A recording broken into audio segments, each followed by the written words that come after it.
Assalamualaikum warahmatullahi wabarakatuh. Berjumpa kembali di channel ini. Salam sejahtera untuk kita semua, terkhusus rekan-rekan Bapak Ibu guru di seluruh Indonesia. Kali ini kita akan membahas tentang reformasi anggaran pendidikan di tahun 2022. Ini terkait dengan apa yang disampaikan pada kebijakan fiskal anggaran tahun 2022. Nah, disebutkan bahwasanya salah satu tujuan dari pembangunan adalah peningkatan dan pengembangan sumber daya manusia menjadi faktor yang penting dalam menuju Indonesia menjadi negara maju di tahun 2045. Sehingga diperlukan penguatan pendidikan sebagai bekal agar SDM Indonesia siap dalam menghadapi revolusi industri 4.0 serta mampu bersaing di kancah internasional, di mana anggaran pendidikan dalam APBN kita setiap tahunnya meningkat, dimulai dari 370,8 triliun di tahun 2016 hingga kemudian di tahun 2020 sudah mencapai 550 triliun. Itu ditampilkan dalam grafik perkembangan anggaran pendidikan. Jadi di tahun 2021 ini Bapak Ibu sekalian sudah mendekati 16,59%, ya. Target anggaran pendidikan kita anggaran 20%. Nah, lalu transfer ke daerah dan dana desa atau TKDD mempunyai porsi terbesar dalam anggaran pendidikan, ya, yakni mencapai 62,96% dari total realisasi anggaran pendidikan tahun 2016 hingga tahun 2020. Hal ini sejalan dengan kebijakan pengalihan wewenang pengelolaan pendidikan dasar dan menengah dari pemerintah pusat kepada pemerintah daerah. Sementara itu, anggaran pendidikan yang disalurkan melalui belanja pemerintah pusat mencapai 34,54%, sedangkan sisanya melalui pembiayaan anggaran. Nah, disebutkan di sini berbagai kebijakan yang telah dilakukan selama periode 2016-2020, antara lain relokasi dana bantuan operasional sekolah, kemudian TKDD melalui dana alokasi khusus atau DA, terutama untuk memastikan ketepatan sasaran dan pemanfaatannya. Kemudian penerapan BOS berbasis kinerja yang diimplementasikan mulai tahun 2019, percepatan rehabilitasi sarana dan prasarana pendidikan melalui Kementerian PUPR, lalu perluasan program beasiswa atau afirmasi atau bidik misi melalui KIP kuliah. Dilanjutkan lagi penguatan pendidikan vokasi, ya, ini menjadi program di tahun 2021 ini. Pengalokasian dana abadi di bidang pendidikan yang hasil pengelolaannya terutama dimanfaatkan untuk pemberian beasiswa, pemajuan kebudayaan, serta penguatan perguruan tinggi dan pengembangan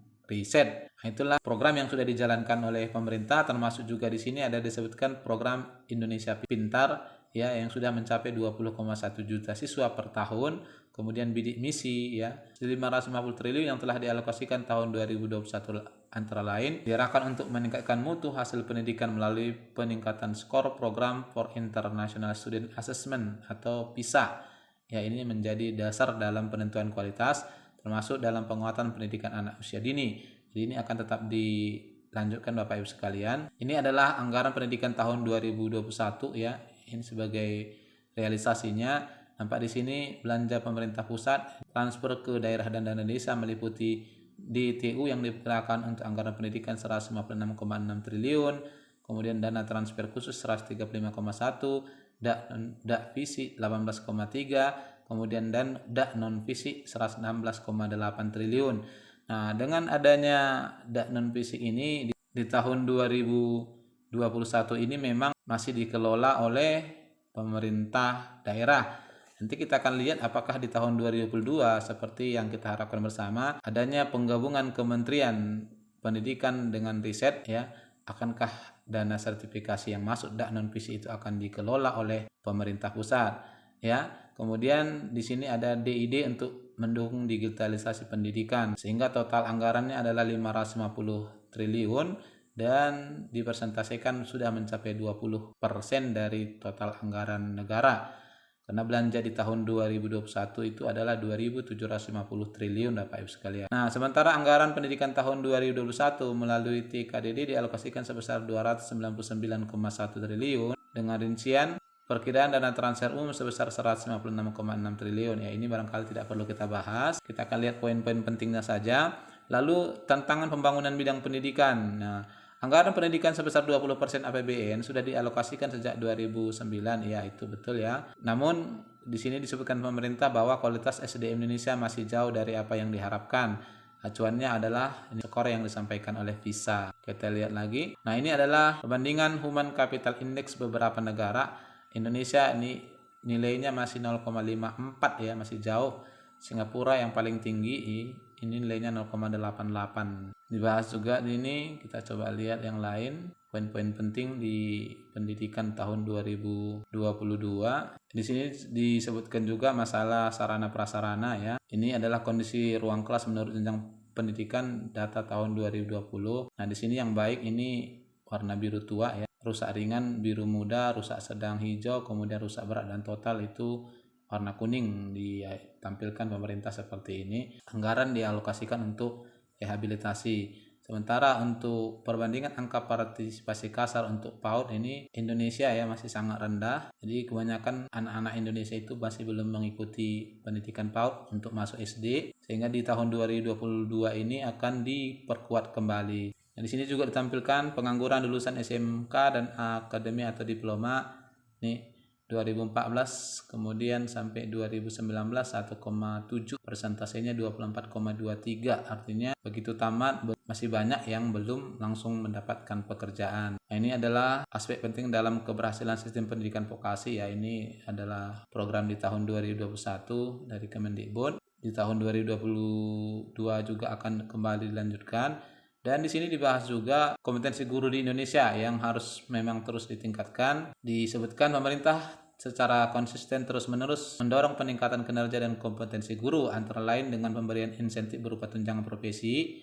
Jadi masih ada tunjangan profesi bagi guru yang memiliki sertifikat pendidik. Lalu tambahan penghasilan bagi guru yang belum memiliki sertifikat, tunjangan khusus bagi guru yang bertugas dan daerah khusus termasuk daerah tertinggal. Nah, itu disebutkan di sini. Namun demikian, pemberian berbagai insentif peningkatan kesejahteraan tersebut belum sepenuhnya disertai dengan peningkatan kompetensi guru yang diukur dengan hasil uji kompetensi guru. Grafiknya ditampilkan seperti ini Bapak Ibu sekalian. Inilah hasil nilai uji kompetensi gurunya. Yang paling tinggi ini adalah uji kompetensi guru di tingkat SMA ya, 62,3%. Yang paling rendahnya adalah jenjang SD. Lalu arah kebijakan anggaran pendidikan tahun 2022 kita coba lihat apa saja yang berubah. Memperhatikan berbagai tantangan yang diuraikan tersebut di atas dan merespon dinamika pembangunan di bidang pendidikan, maka secara umum arah kebijakan anggaran pendidikan tahun 2022 antara lain akan difokuskan untuk mendukung. Ini kita coba lihat. 1. Peningkatan sinergi antara pemerintah pusat dan pemerintah daerah. 1. Peningkatan sinergi antara pemerintah pusat dan pemerintah daerah dan antar kementerian lembaga, terutama meliputi sinergi kegiatan prioritas, standarisasi komponen belanja pendidikan dan integrasi sistem monitoring dan evaluasi. Nah, kalau kita perhatikan di sini adalah peningkatan sinergi ya, kegiatan prioritas.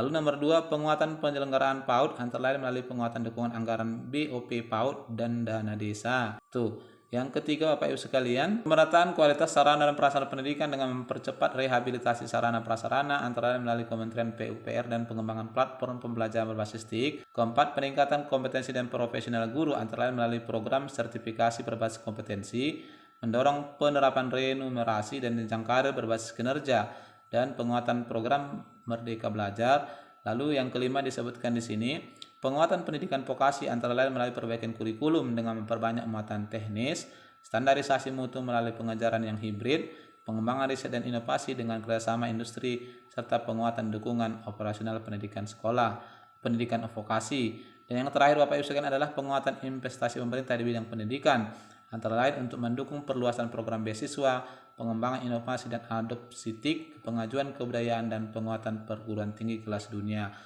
Kalau kita perhatikan dari 6 ini arah kebijakan pendidikan di tahun 2022 ya, sepertinya tidak ada merubah apa yang sudah ada di tahun 2021, termasuk di nomor 1 tadi, yakni peningkatan sinergi antara pemerintah pusat dan pemerintah daerah. Nah, dengan demikian dapat kita simpulkan terutamanya untuk dana non fisik itu tetap akan dikelola oleh pemerintah daerah.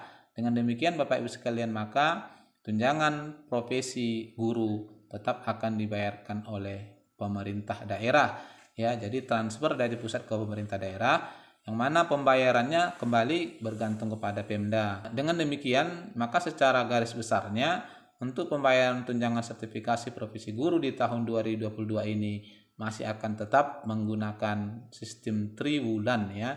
Jadi harapan kita selama ini agar dibayarkan per bulan itu belum dapat terrealisasi. Walau secara teknis ada beberapa lembaga, ini terutamanya Departemen Agama sudah memberikan kewenangan kepada masing-masing daerah untuk memberikan pembayaran sertifikasi ya sesuai dengan daerah masing-masing. Sehingga untuk DEPA itu ada yang dibayarkan per bulan, namun ada juga yang dibayarkan per triwulan. Itulah Bapak Ibu sekalian arah kebijakan anggaran pendidikan kita di tahun 2022 ini. Semoga bermanfaat. Wassalamualaikum warahmatullahi wabarakatuh.